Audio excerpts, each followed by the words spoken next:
All right, so good morning, and Morning. Today, Morning. like we talked yesterday, we're starting on the doctrine of atonement, and we always talk about the little chapter headings that Guthrie came up with, and this one is God against us, with a question mark. So we're going to read a little bit, you'll hear what Guthrie has to say in his intro block about this. And I don't think we read this intro block last week. I think we just kind of briefly talked about what we're going to be talking about. All right, the doctrine of atonement. Is God against us? Once upon a time, a boy went to a revival meeting. He had grown up in a Christian home and in a church, but he heard something that night he had never heard before. The preacher held up a dirty glass. See this glass? That's you. Filthy, stained with sin inside and outside. He picked up a hammer. This hammer is the righteousness of God. It is the instrument of God's wrath against sinners. God's justice can be satisfied only by punishing and destroying people whose lives are filled with vileness and corruption. The preacher put the glass on the pulpit and slowly, deliberately drew back the hammer, took deadly aim, and with all his might let the blow fall. But a miracle happened. At the last moment, he covered the glass with a pan. The hammer struck with a crash that echoed through the hushed church. He held up the untouched glass with one hand and the mangled pan with the other. Jesus Christ died for your sins. He took the punishment that ought to have fallen on you. He satisfied the righteousness of God so that you might go free if you believe in him. When the boy went to bed that night, he could not sleep. Meditating on what he had seen and heard, he decided that he was terribly afraid of God. But could he love such a God? Could he love Jesus, who had sacrificed himself for him? But how could he love a God who wanted to get everyone and was only kept from doing it because Jesus got in the way? The thought crossed the boy's mind that he could only hate such a hammer-swinging God who had to be bought off at such a terrible price. But he quickly dismissed the thought that the very God might read his mind and punish him. Right, the big eye in the sky.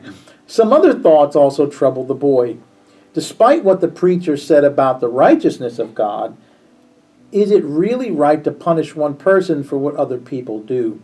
And granted that he was a pretty bad boy sometimes, was he really all that bad? Did he really deserve to die? Was he really so sinful that God had to kill Jesus to make up for what he had done? Finally, he wondered what good it had all done in the end. The glass had escaped being smashed to bits, but nothing really had changed. After the drama was over, it was still just as dirty as it was before. Even if Jesus did save him from God, how did Jesus' sacrifice help him to be a different person? Most of us suspect that there is something wrong with the theology illustrated by the preacher's object lesson. But what? Our purpose in this chapter is to discover the true meaning of Jesus' death for us, to bring back into focus the popular but distorted doctrine of the atonement we have described, and to answer as best we can the questions we have raised. We do not approach this problem as something brand new, of course. The work of God and the death of Christ has shaped what we have said about the nature of God and human beings, the relationship between them, and the meaning of God with us and the breath of life of Jesus. We do not really take up a new topic now, but only concentrate on a topic that has run through everything we have been saying from the beginning of our study. First, we will look at the various biblical images that describe the meaning of Jesus' death. Then we will try to understand the underlying truth these images seek to describe in different ways. So, perhaps you have heard stories such like the glass, the dirty glass. We talked, Suhail, before we even got reading, brought up, some televangelists and some of their theologies. And as a minister in a mainline or mainstream church, part of my job as a shepherd is to keep some of these theologies out. I feel like, shepherds swung their crooks to swipe away the wolves, and sometimes I feel like, oh, don't let this theology into church, please, So Guthrie opens up saying there is a doctrine of atonement. There is something that we need to reclaim. It's just like as Presbyterians, we think of the word sometimes evangelism, and so many Presbyterians become uncomfortable because we think of what we see, right? We think of proselytizing. We think of people taking Bibles and beating others over the head with them. When evangelism itself is a wonderful word. Without evangelism, no church would stay. We evangelize. Every church could evangelize more, right? There are ways to do it. That's not considered proselytizing, right? We have to invite people to church, or else there would be no church. It is what it is, right? What's the actual definition of Proselytizing. Proselytizing? Yeah. Sue Hale's looking that up. While he's doing that, have you guys ever heard of Betteridge's Law of Headlines? It's any headline that ends in a question mark can be answered by the word no. Really? So I think that applies here. Well, proselytize, it's attempt to convert someone from one religion, belief, or opinion to another. The program did have a tremendous effect. So it is probably the same thing, but looks like probably come from another faith to your faith, not just from no faith could be to atheism faith. too. Yeah. Yeah. It could be anything. I mean, I think just got Another religion, Yeah. the same religion, different denominations. It could be Yeah. a whole. And, when you think of proselytizing, some people become aggressive. I mean, not to like they're Yeah, gonna hit I mean, you. I think that the actual definitions might be really similar between Yeah. evangelizing and proselytizing, but culturally, I think Good. people's understanding of them are different.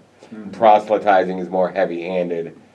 Even evangelizing is more welcoming, although then you have the evangelical Christians and people associate that term with them, and so that confuses the issue because Right. they can be different than us. Right. But yeah, I would say that's, I don't know if the actual definitions are that different, it's just more what people Yeah. associate with them. Proselytizing is not a good thing. It's generally Well, considered. It's kind of like what Andy said. I mean, it could be a good thing. It could not. It could not.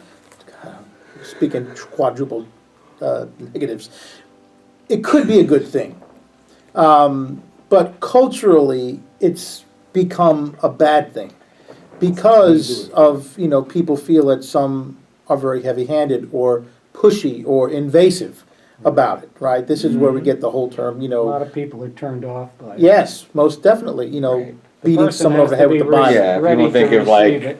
Right. Withholding medicine as a missionary until they accept Jesus or something Yeah. like that. Yeah. Like that kind of stuff. That's Yeah. what people think of when you use the term proselytizing, I And think. some have used violence. I mean, you can go back to the Inquisition. I mean, the Crusades. I mean, like, there have been, atrocities in the name of all faiths, all religions. Right. I mean, You not read just the Christianity. history of Hawaii, and what Christian missionaries did to the Hawaiian Yeah, people. and there's a reason why some Native Hawaiians are still resentful. Right. Yeah, so yeah, most definitely.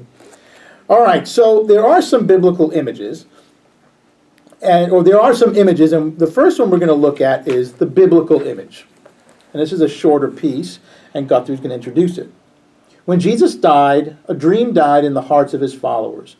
They had hoped that he was the Messiah, the chosen one of God, who would free their country from a rule of totalitarian foreign government and establish it not only as a free nation, but as one that would be the center of power, virtue, wisdom, and glory in the whole world.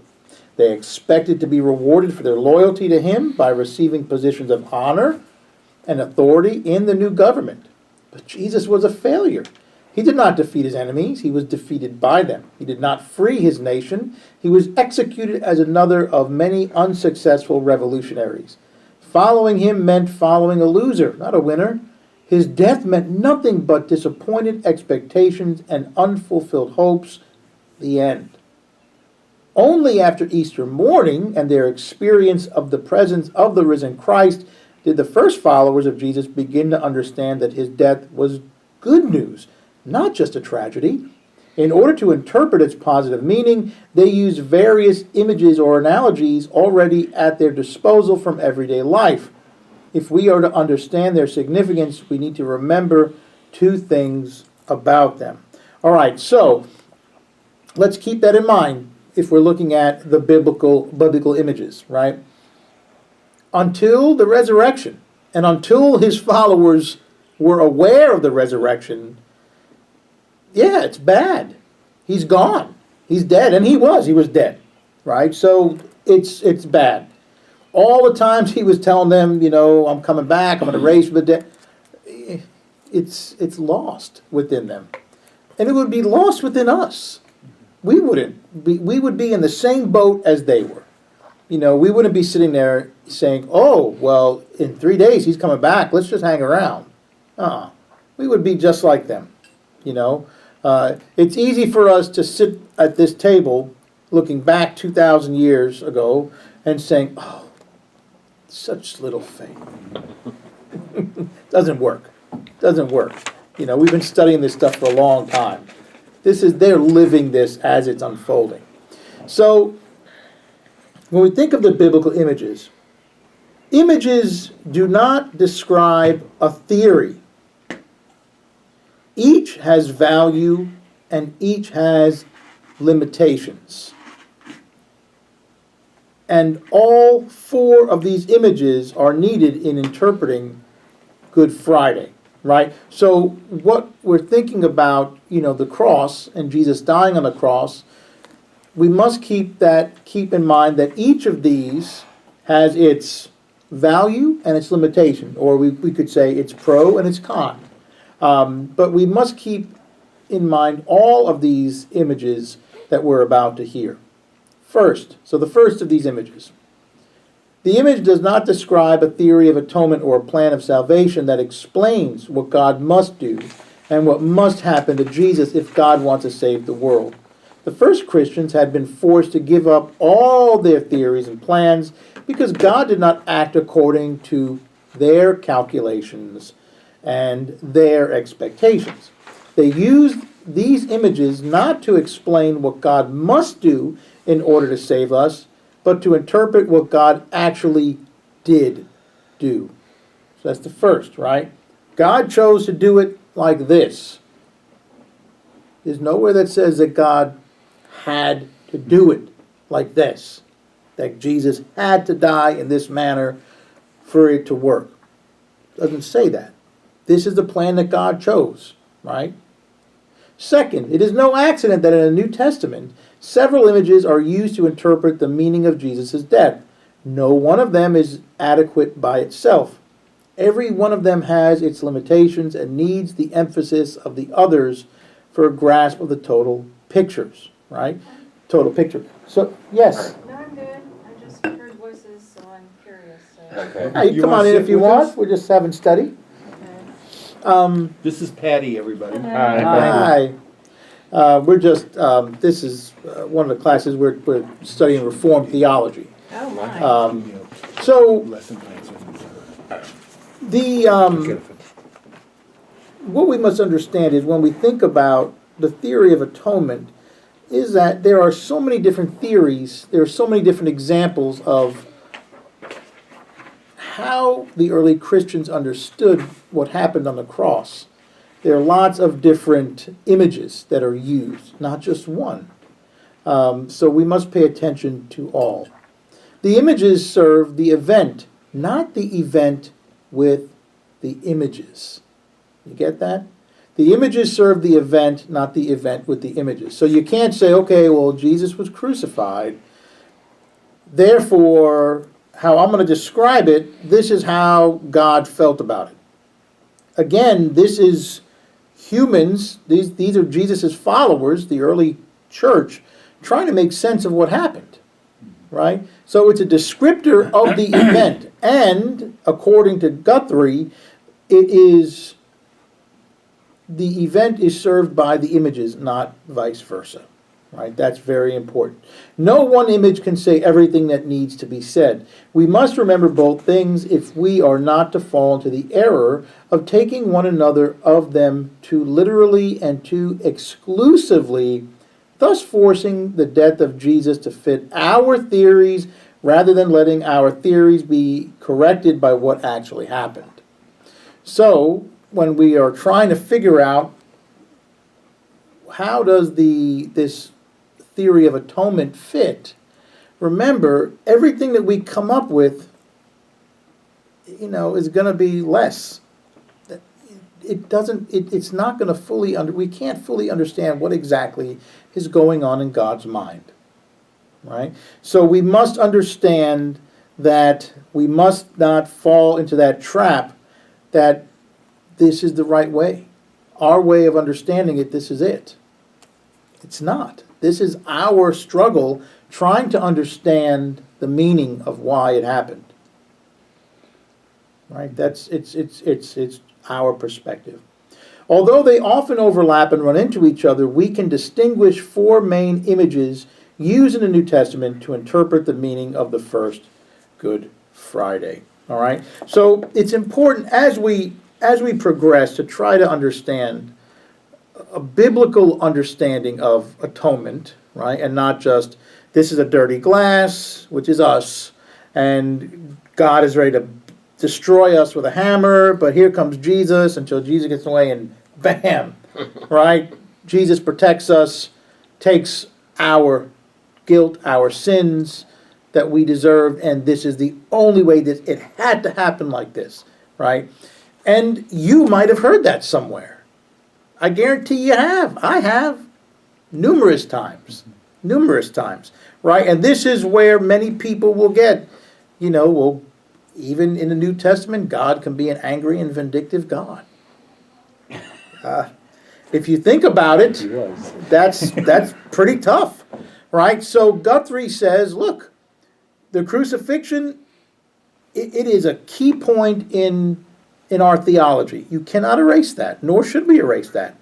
But let's try to understand what happened, right? And why this happened. And remember, our looks or our images, they're still our images. And it's not like we are getting something. But in so many things, we create God and these events within our own image, in our own thoughts. And we try to explain it out like as if we have it all. We have all the answers. And Guthrie says, don't do that. That's a pitfall, right? We can't know. It's just like when someone says to someone else who is in mourning, God needed another angel. Really? Or God, when we earlier we mentioned Katrina, God did this because of people's actions in New Orleans. How do you know? How do you know anything that's going through God's mind? We don't. None of us do. Right? And so these are the dangers of this. Again, we then try to create God within our own image. On any side. And that's very dangerous. And Guthrie was very against this. That we can't do that. All right, so there are four main images. So I'll name them first, and then of course we're going to break these down. The financial image, the military image, the sacrificial image, and the legal image, right? So these are the four images. So we'll start out with the financial image. Just out of curiosity, Yes. are these from the mind of Guthrie, or is this something that predates him? That's a good question. and maybe this is probably Guthrie's. Yeah, I mean, I think they were out there subtitles. already, he just gave Yeah. names to them or whatever. Yeah, maybe he gave names to them, and maybe people have other names for them. Right, You know, I right. guess these I might just didn't be. know whether it was Yeah. straight from Augustine or whatever. Oh, I don't know. That's a Yeah. great question. I don't know. I'm looking, maybe somewhere in the end notes of this chapter, Sure. we can find out where that is.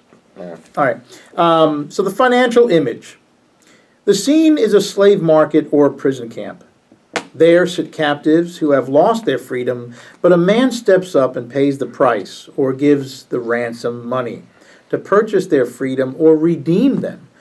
We are the slaves or prisoners. Jesus is our Redeemer. The ransom price is high, his life for ours, but he pays it gladly for our sake. So, Guthrie, within this section, says, to whom is the ransom paid to redeem us, right? So Guthrie he starts to break down this theory. All right, so if God is ransoming, ransom usually goes to an individual or a group, right? Who is God paying off? Where's the money going to? Where is the sacrifice going to? Is it to the devil? Guthrie says, in moving this way, this image describes us as a trapped people who cannot free ourselves from the captivity of our sinfulness.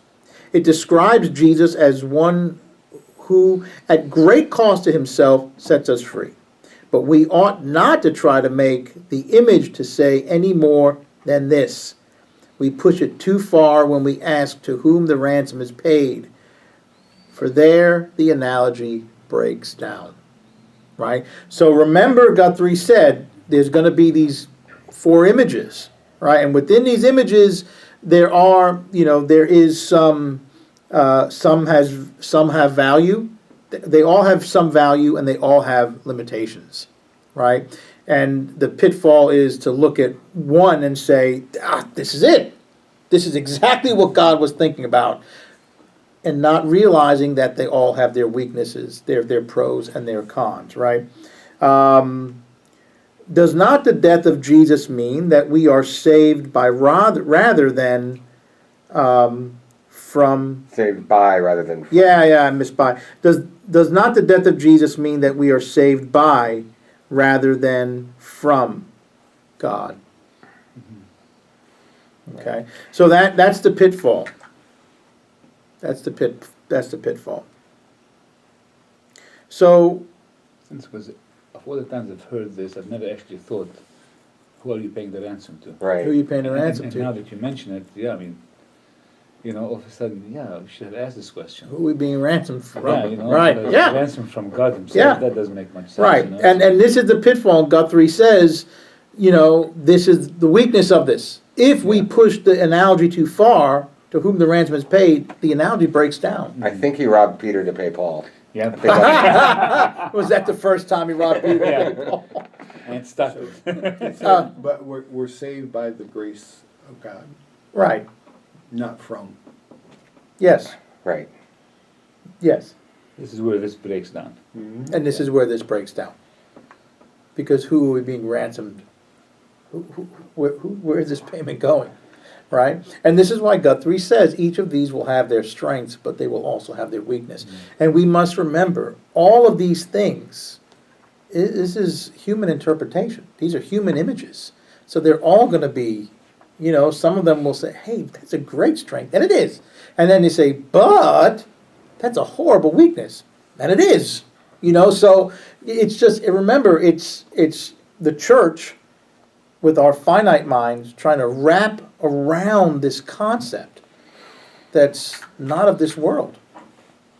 And that's what makes it difficult, right? It's not like we're trying to interpret a historical event, like to say, what were the main causes of the Second World War? And you can put historians in a room, and they might have different answers, but they will be able to back them with historical events and say, well, this happened, hyperinflation in the Ruhr Valley, right? the Great Depression, right? The United States is no longer able to help, loan money to Germany, so Germany is able to pay the war reparations from the loss of the First World War. With this, it's theological, right? It's something that is out of this world, in some sense, and so we try and again, we're trying to gain access into God's thought process. Why did it happen? Why did it have to happen? And again, when we get down to it, and I love how Guthrie ends a lot of his chapters, and it's the same. He says, yeah, it might be a mystery. And that's okay too. And that's okay too, that we don't have every answer. We might be able to build up some theories, but it's not going to be a solid answer because we will never understand why or how. We can observe, and that's how the theologians do things, through observation, through theological systems. But to say, it had to be done this way, who says? It's the way God chose. But it's not to say it had to be done this way. All right. Next week we will continue with, we'll tie up the financial image and we'll move then to the military image.